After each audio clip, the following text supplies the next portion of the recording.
What's up, guys? Ricky here. Do you love Most Valuable Podcasts?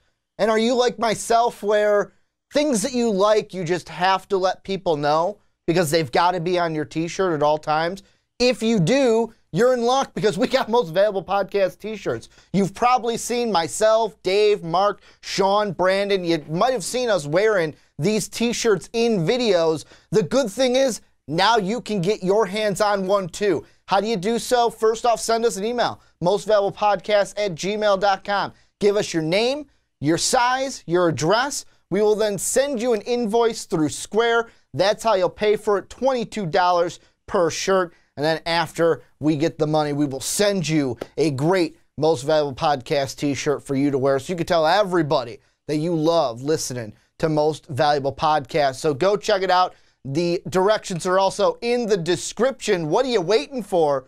We got the shirts just for you. But anyways, we're moving on, and now we're talking about the Rockets, and if they can upset the Golden State Warriors. We obviously know the dynamite team that is out in Golden State. Kevin Durant, Steph Curry, Klay Thompson, Draymond Green, Andre Iguodala, Sean Livingston. We know this team is absolutely dominant. Yeah. This team is unreal. Probably the best run we've seen in the playoffs in a long time, if not of all time, last year. Looking at the Rockets now, they get CP3 in the offseason. Now they've won 11 straight, all with CP3 on the court. They're undefeated when CP3 is on the court. So looking at it, out in the Western Conference, you finally think, Dave, that CP3, Harden, and this Rocket offense that D'Antoni has and defense. Yeah, but I mean the whole main attraction is offense. And we talked about this last week that like the coach is actually, it's not really about the system that they're being put in anymore. It's really about the coach, how they're playing around them. Right. So at least looking at it though, this Rocket team, this offense, this defense, CP3 and Harden, do you feel like they have the chance to not only upset but beat the Warriors and possibly come out of the Western Conference Finals? I actually do. I think this team has a legitimate shot.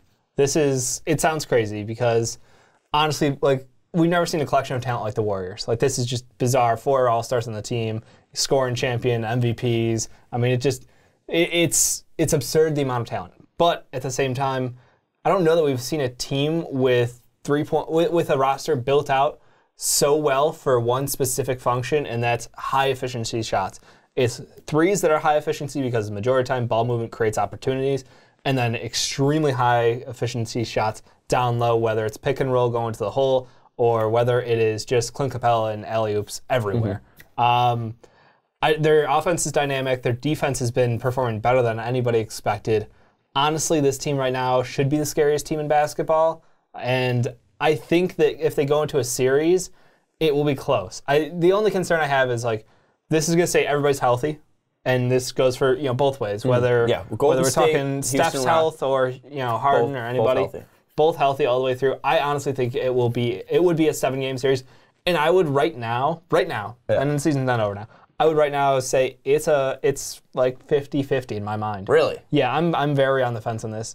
And the weird thing is like I even toss in the Spurs having a chance purely because of Pop and Kawhi. Well, and you also look at the Spurs too. LaMarcus Aldridge looking like the old LaMarcus Aldridge. Yeah. He's and I think Pop even said I was trying to coach him the wrong way. I just let him be who he is, and he's looking fantastic. But yeah, what for this Rockets team though? Because you seem to be maybe on the other side of this at least looking at the Rockets, the thing is that worries me is it's just the opponent that they're going up with. Yeah. Because against any other team, I would say they're probably the second or third best team in the NBA. If you want to go with the Cavs, I completely understand that. Yeah. But you look at how this team's built, how they've been running so far, they look unstoppable. And the thing is that you don't need both Harden and CP3 out there to be effective. We saw without CP3 when he was injured, Harden was great. He was a 2-time wet boy during that. He was just popping off left and right. And then you look at CP3, he has the ability to be a facilitator, to be a scorer out there, and that's something that's really been helpful. And when you do that, you're going to get rest for CP3. You're going to be able to at least hold back and not aggravate an injury or anything. We know that he's been injury prone before with CP3, so you don't want to risk his health. And then with Harden, he was completely gassed in the playoffs last year. Oh my God, yeah. So now you get the ability to give him less minutes. You get to take time off his workload, and you're going to have a fresh James Harden not only in the fourth quarter, but when you go up against the Warriors in the playoffs. And it's something where this team isn't ridiculously deep, I would say. The Rockets, I mean, they have some pretty decent depth. They trade most of it away for for CP3. They got rid of Decker and Lou Will. And they got rid of Beverly. So Yeah. I mean, they got rid of most of their depth, but they have. But they kept their wing talent, which is the most important thing. And they've added it too. I mean, you see PJ Tucker out there. You see Trevor Ariza still out there. I mean, they still have depth. And they out went there. out and got Luke Mute. Luke Mute. And he'll be back. He's only hurt for a couple weeks now. Everything cleared out, thankfully, in his X-ray. So and looking at it, I'm just worried a little bit about the fact that they're going up against the Golden State Warriors because everything can be fine and dandy for them. You have CP3, you have James Harden, you have both of them being rested and healthy. You look at their wing situation. Trevor Ariza is a good defender. You look at Luka Mute, great defender as well. And it's not like they're going to be able to stop KD, but they can slow him down maybe a little bit. And then you look at Ryan Anderson. He's a turnstile defensively, but he's ridiculous shooting threes. And Clint Capella is looking like one of the best rim protectors in the NBA right now.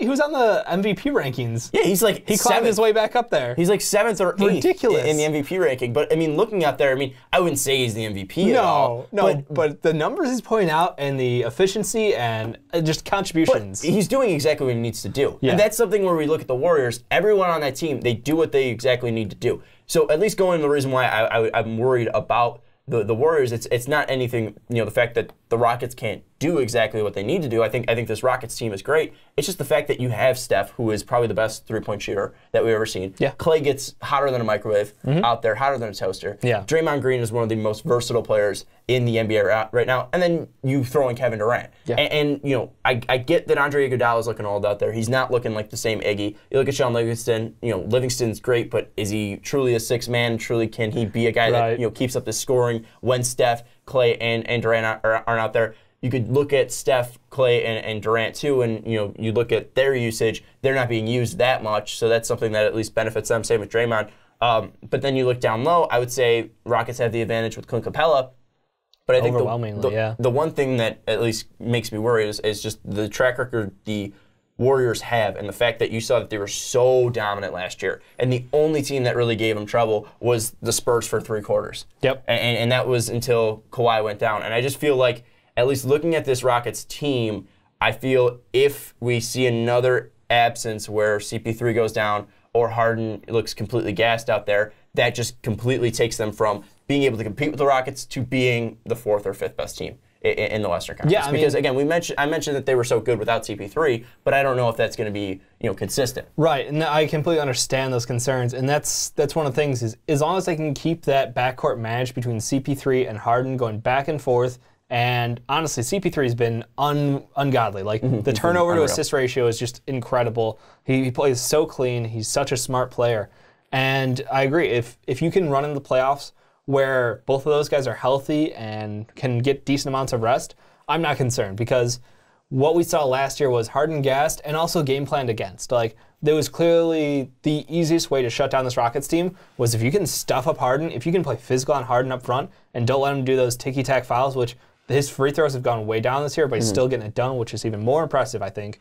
But if they could trap him and play physical, he really was that entire offense. He was what got the ball rolling. Now that they have Chris Paul, they've got 2 weapons, equally scary, and I think that balanced out this team. And my only concern is really if a team like OKC goes into just ISO Durant, which is just like you said, you can't stop that. Yeah, you can't defend that. And the thing too with James Harden is what he brings at least so far with him and CP3 on the court is that he's been ridiculously efficient. Yeah, I mean shooting 48% from the field, 42% from 3. He's now like you mentioned, you're able to take away ball handling duties from him, and he's still a great shooter. And that's one thing that now he can play off ball, he can come around screens, or he can just literally take a break for a whole play and just let Clint Capella and CP3 go pick and roll and just at least dominate there, and he could just take time off. So I think the pieces are there, and I said this last year, the pieces were there for the Rockets to do this as well, that this team, the way that they can score, the way that they can put up points, is all there for them to beat the Warriors.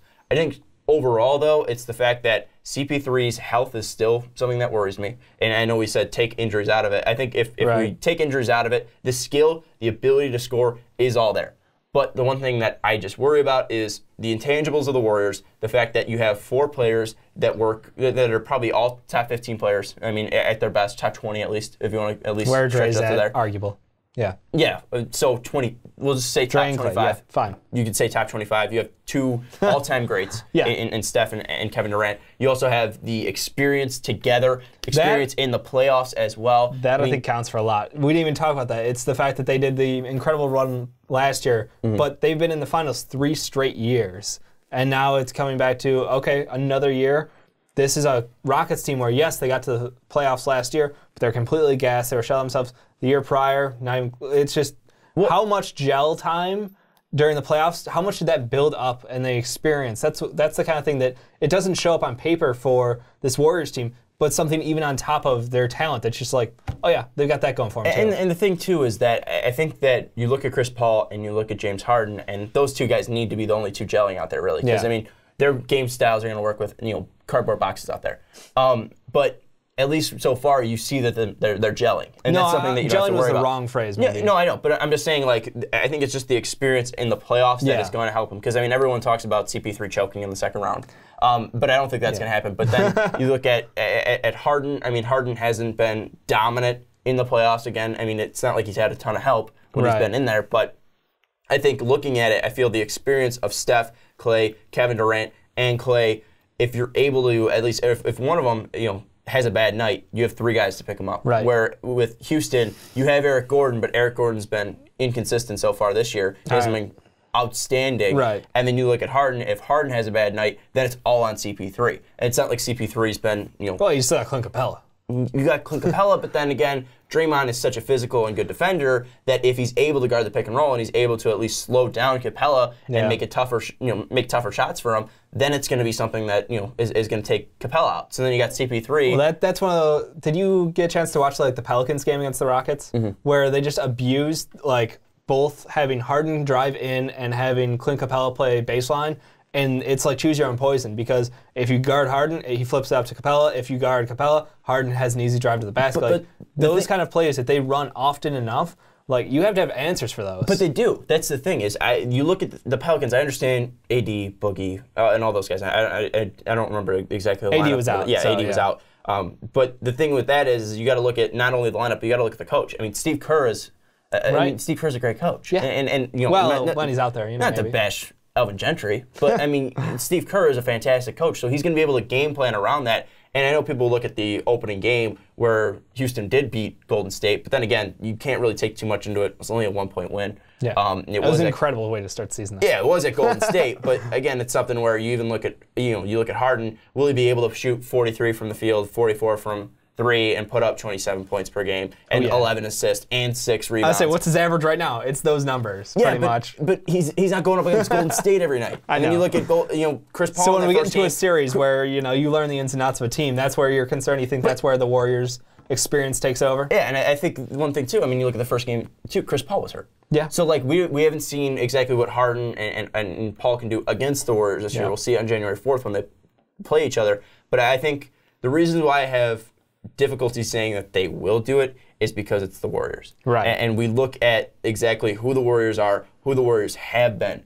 this entire year and this entire span, with going from Clay, Draymond, and Steph to going and adding KD. Yeah. I feel like the experience, the coaching is all there for the Warriors. And if I had to bet my mortgage and house on it, I'm not blinking. I'm putting it on the Warriors. And I don't care how well Houston's been playing. I don't care if they're 11-0 with Chris Paul or 12-0 with Chris Paul out on the floor. It is December. It's December. and the other thing is, even if you take, technically October, right? October's when the season starts. Yeah. October to April, whatever. That's completely different than the NBA playoffs. That's completely different changing. Yeah. I mean, it's a different feel out there.